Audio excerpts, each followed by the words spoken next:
El corazón de la materia, Abelardo Hernández. Capítulo 5. Duelo de titanes. En algún lugar del espacio-tiempo se está librando una dura batalla. No, no se trata de uno de esos espectaculares combates entre las naves de la Federación Galáctica y los monstruosos invasores extraterrestres. No hay fogonazos de cañones láser ni luminosos estallidos de bombas antimateria, pero en verdad los contendientes son de lo más extraño que se pueda imaginar. También lo son sus armas y muchísimo más aún lo es el objetivo final de su lucha.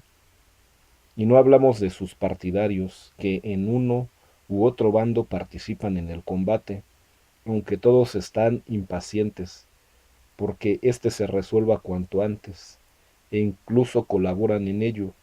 Al terminar la lucha habrá finalizado también uno de los objetivos cruciales de sus vidas. Es más, puede que a partir de ese instante uno de los capítulos fundamentales en la historia de la especie humana quede cerrado para siempre. Vistos desde fuera, tampoco parece que ambos guerreros tengan mucho de extraordinario. Uno de ellos es un anciano de cabellos largos, blancos, chispeantes ojos y expresión un tanto ausente, aunque bondadosa. Está al borde de la muerte y su cerebro no es ya tan brillante como antaño lo fuera. 5 días antes de emprender el gran viaje final, 13 de abril de 1955, postrado en una cama de hospital de la Universidad de Princeton, aún pide que le traigan sus armas para seguir luchando. Esas armas son bien simples, unas gafas, un lápiz y una libreta de notas. Su nombre es Albert Einstein. El otro combatiente no parece tener mucho mejor aspecto, sentado, mejor cabría decir derrumbado, en una silla de ruedas. Su cabeza cae desmayadamente a un lado y su inexpresivo rostro parece una máscara de tragedia griega. Solo sus ojos, tras los gruesos cristales de las gafas, parecen estar vivos. Lleva años luchando contra una enfermedad degenerativa. Las células nerviosas de la médula espinal y del cerebro que controlan su sistema muscular se están desintegrando lentamente, pero dentro de esa destrozada carcasa aún late una poderosa mente empeñada en más de un sentido en una lucha contra el tiempo. Su nombre es Stephen Hawking.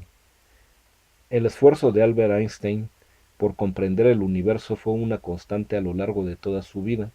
Nacido en Alemania en 1879, tras una infancia y juventud no demasiado brillantes, consigue al fin un empleo, no de científico, sino de simple burócrata, en la oficina de patentes de Berna, en Suiza.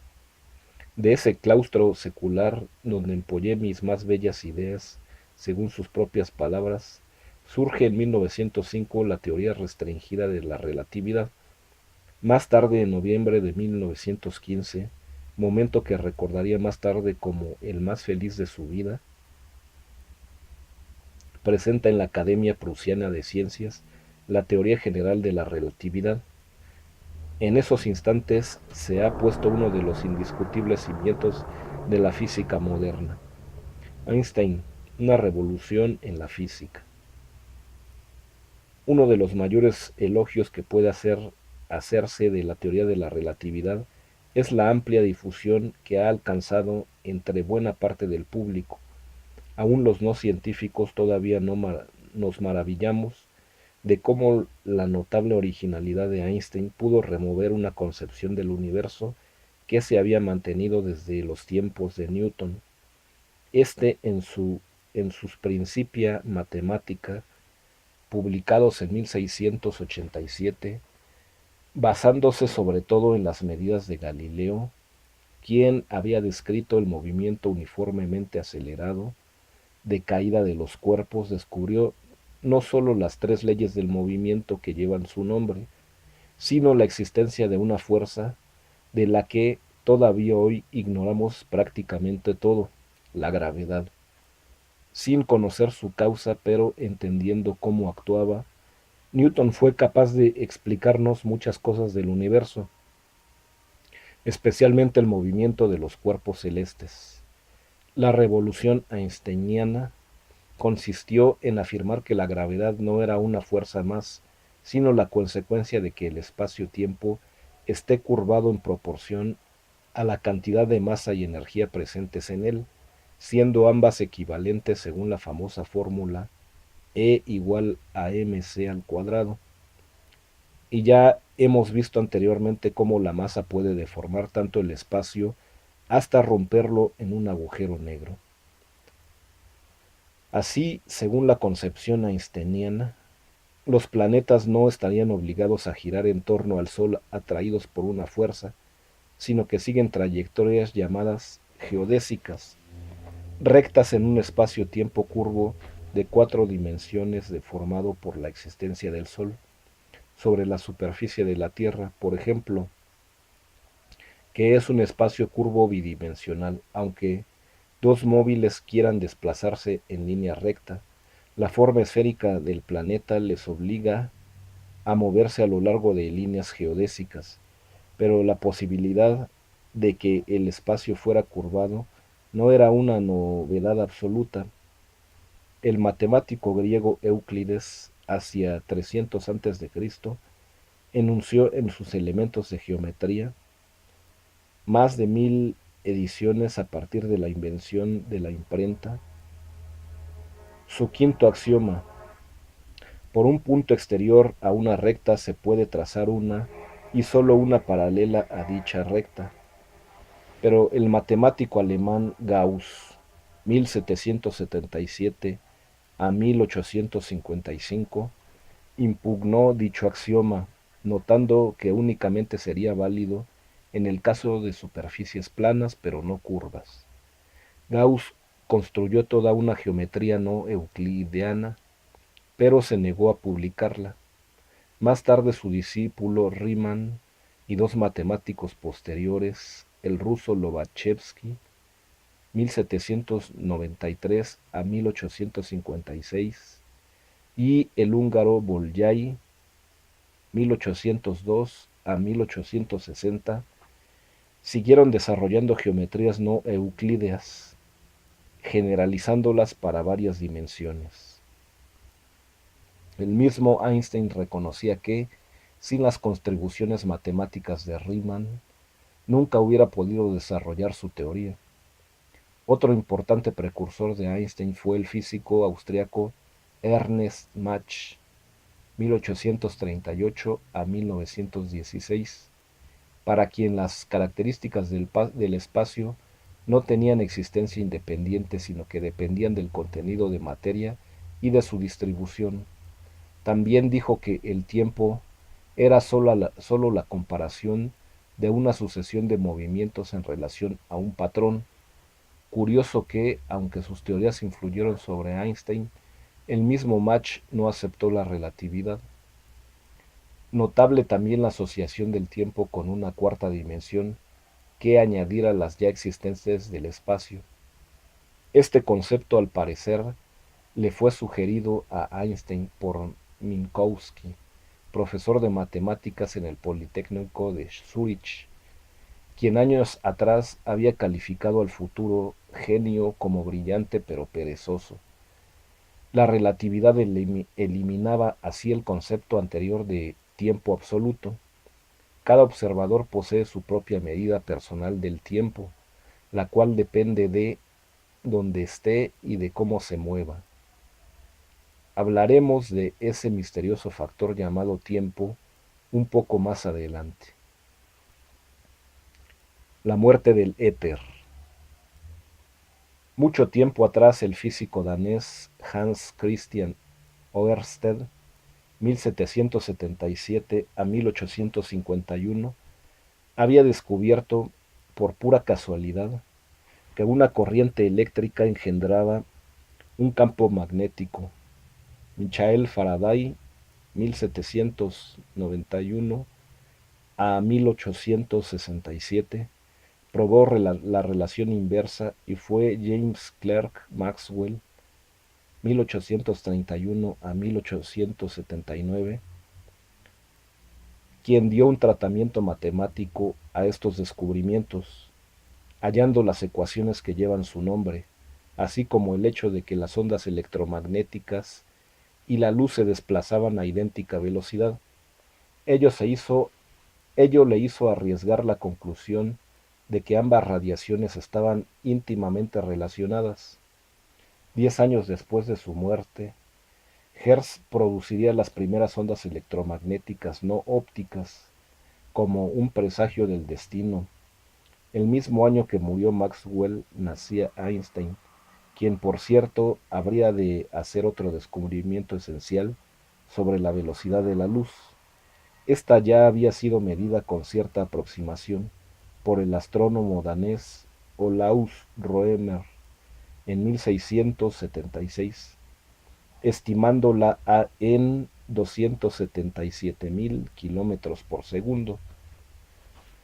Según Maxwell, las ondas electromagnéticas y, por supuesto, la luz deberían viajar a una velocidad determinada, pero como las teorías de Newton establecían un sistema de referencia absoluto, se comenzó a pensar en la existencia del éter, una misteriosa substancia, presente incluso en el espacio vacío, que serviría de soporte a la propagación de las ondas luminosas. En 1877, Albert Michelson y Edward Morley comprobaron que la velocidad de la luz medida en la dirección al movimiento de la Tierra era exactamente igual que la medida en dirección contraria. Al parecer Einstein no conocía este experimento, pero acabó concluyendo igualmente la inexistencia del éter y algo más, el hecho de que nada en el universo puede ir más deprisa que la luz, así como que los objetos materiales, al aproximarse a esa velocidad, adquieren una energía que se suma a una masa aumentándola, por ejemplo, a un 90% de la velocidad de la luz, la masa del objeto habría aumentado al doble. Ningún objeto puede alcanzar esa velocidad límite, pues entonces su masa se haría infinita, así que solo la luz u otras ondas que no poseen masa son capaces de desplazarse a esa velocidad. Es preciso hacer constar que todos los enunciados de la teoría de la relatividad se han comprobado suficientemente y aunque Einstein obtuvo en vida un reconocimiento y una fama rara vez alcanzada en la historia por ningún científico, él mismo sintió que quedaba mucho camino por recorrer. Fuerzas fundamentales del universo. Einstein, quien no pudo siquiera unificar el electromagnetismo y la gravedad, se habría sorprendido al saber que, según los físicos actuales, existen cuatro interacciones fundamentales: la gravedad, la fuerza electromagnética, la fuerza nuclear débil y la fuerte. La gravedad es la más débil de todas y sería despreciable si no fuera por dos causas. Actúa a largas distancias y es acumulativa, así que, traspasadas las mínimas dimensiones atómicas y entrando a considerar las masas de objetos planetarios, resulta que su acción global es quizá la más considerable de todas, tanto quizá como para decidir la futura evolución del universo en su conjunto.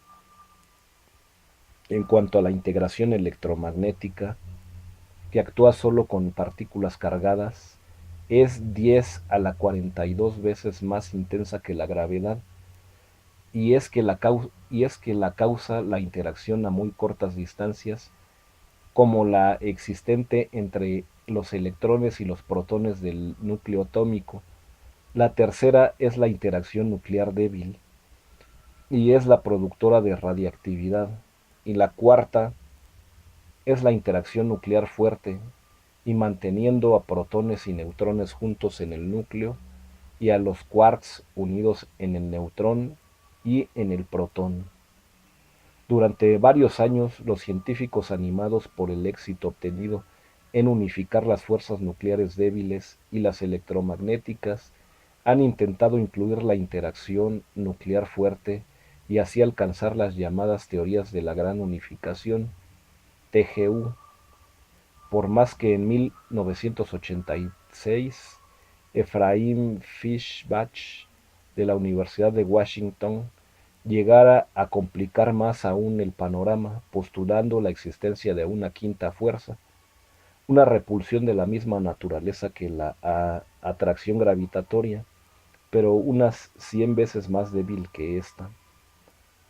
Las TGU suponen que en los primeros instantes de formación del universo, esto es a 10 a la menos 12 segundos, con una sopa de quarks y antiquarks aniquilándose entre sí a una temperatura de al menos 10 a la 15 grados Kelvin, las cuatro fuerzas se agrupaban en una sola, pero producir esta unificación de las cuatro fuerzas en un acelerador de partículas requeriría una energía de al menos 10 a la 15 gigaelectronvoltios, dado que los actuales proporcionan del orden de los 10 gigaelectronvoltios y que los de la próxima generación podrían llegar a los 102 gigaelectronvoltios, la comprobación directa parece poco probable. Por eso la mirada de los científicos se ha vuelto hacia algo llamado, medio en broma, medio en serio, el acelerador de los pobres, es decir, el inmenso universo, en cuyo límite observable se puede hallar el secreto de su nacimiento de esa gran explosión inicial o Big Bang. De ahí el interés despertado por la puesta en órbita del telescopio espacial Hubble y de otros grandes proyectos astronómicos.